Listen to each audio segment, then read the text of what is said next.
Well, Red Sox did what they were supposed to do. Yes, sir. And beat up on the Rockies last night, 9-3 final at friendly Fenway Park. And a Roman candle was lit in the fifth inning last night, and his first home run at Fenway Park. So can I also say Richard Fitz, what a cutie. Had a great outing, said he's going to take the lineup card, frame it for his man cave. Like, it's cute. It's nice to see MLB players still get excited about performing well and wanting to keep that as memorabilia. Well, when your ERA is 19. Why do we have to be negative?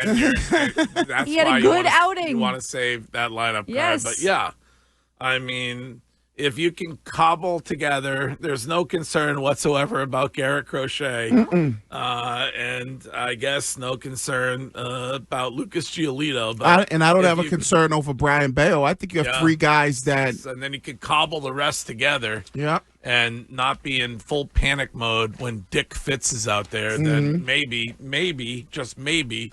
the resurgence is underway and will continue. That was a wiggy jinx right there. Brian Bayo today probably will put up a stinker. I mean, he's been every outing. It feels like he goes 6 innings for the last. I agree. I'm just 7 or 8 starts. So I think when you look, the bats are going. Yep. Your pitching is going.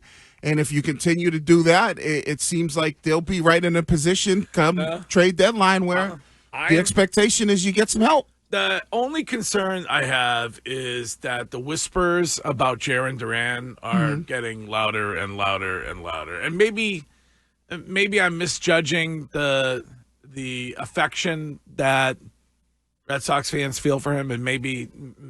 Yeah, I think you're misjudging it. You think so? Yeah, I think so. I do not. I completely disagree with Wiggy. Really? So, yesterday, I don't know if it was Passan or whoever it was talking about maybe as many as 12 teams that have interest and that they have been reaching out. And is it going to be difficult for Craig Breslow to say no when you can look at the opportunity to not only improve in a position at a position you need to improve at this year, but also for next year? And so, I don't know. Well, let me ask you this question. Would you want Duran or Anthony?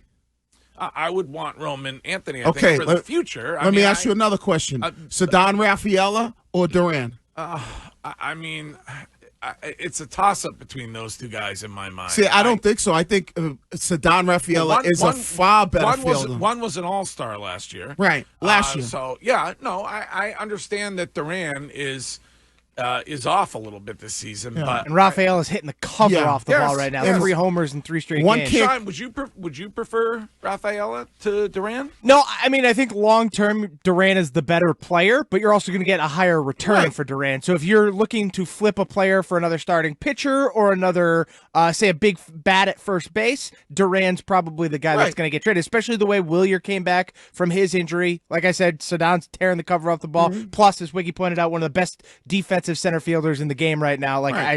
Duran just seems like the odd guy out, unfortunately. Right. You have enough in the outfield where you got younger guys and you signed Rafaela to a very team-friendly deal for the next, 8 years. You want Roman Anthony up there. Willier Abreu's back off injury. He's been doing well. So I think when you start to look at value pieces that you can move to get pieces back to help your team, it's Duran. 603 text from New Hampshire, where we were last week for an incredible finish to the roadshow season. Red Sox would be stupid to trade Duran. Yeah. Would be really, really dumb at this point. I don't think so. According to that texter from New Hampshire. So. Yeah, I don't think so. I think when you start to look at where your team is and you need help, and if Duran could get you some pieces back, if Duran could get you, like Shime said, a bat to go to first base, another legitimate starting pitcher, you have enough guys that can get the job done. You just have to give him the opportunity to redeem himself on that massive fumble over the weekend on that ball. What I learned in Little League, Shime, you always go back on a ball. You never come up on a ball. Always. Ball hit to the outfield. It's back. First step back. Go back first. Yep. Can't have her go right over you. But he's made a couple blunders in the outfield this year. Yeah, but who on that team has not? No, that's true. But you got guys that you are looking for the future for. And I think that's the biggest thing right now, because if they really wanted Duran, and I don't know what his like contract situation, where he is, the whole, you know how baseball is. Just like I would think, like with Ceddanne Rafaela or Christian Campbell, I feel like you could have got something done with him. We've got a club option for 2026. It was a 1-year contract for 2025 Right. with Duran. So if you really wanted him, Yeah, he wanted them to redo his deal, and they did not redo his deal, correct? Yes. He wanted a long-term deal. doesn't that tell you something right there? $3.75 million for 2025, $100,000 buyout for the $8 million club option in 2026. Doesn't that tell you everything you need to know?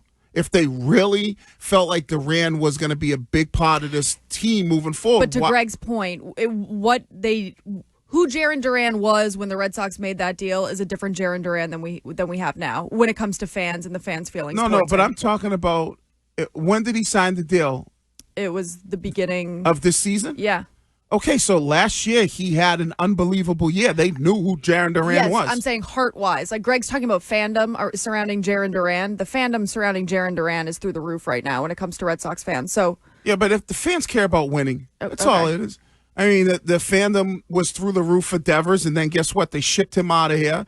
The fandom could be through the roof. Wait, Wiggy, weren't you just a couple weeks ago pleading with Craig Breslow to not trade Jarren Duran? I was, but he looks like the odd man out.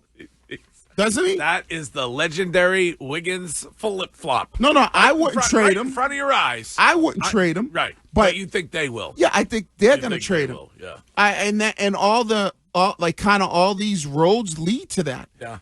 Here's a 508 text that says, if the Savannah Bananas can catch balls while doing backflips, why can't Jarren Duran catch a ball in the outfield? Right. So, and it was amazing. We didn't get to it yesterday because of the lengthy tribute to the great Lyndon Byers on this show, but it's amazing how many people went to Fenway Park to see the Savannah Bananas over the weekend. Oh my God, I would have gone. You would have gone? Yeah, like I think the Savannah Bananas are so cool. I mean, people rave about it, seeing it in person. So it's the Harlem Globetrotters of baseball. Yeah. They do. The All-American Rejects played there instead of playing at the Dive for us, Shime. I'm kind of pissed about it. What happened to the backyard shows? Why are we doing it at Fenway?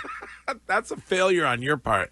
Well, they did Fenway, and then they went over and did Lansdowne Pub, I think. Oh, okay. So double dip. So, but yeah, I mean, honestly, they do a really good job. Yeah. I mean, they got Brock Holt out there. They got Matt Barnes out there. Doug Flutie. Bill Lee. The spaceman. Bill Lee at 78 years old. Still is going. able to throw a much better ball than you or I. Oh, yeah. From the mound at Fenway Park. Still throwing strikes. So, yeah. But they do a pretty good job.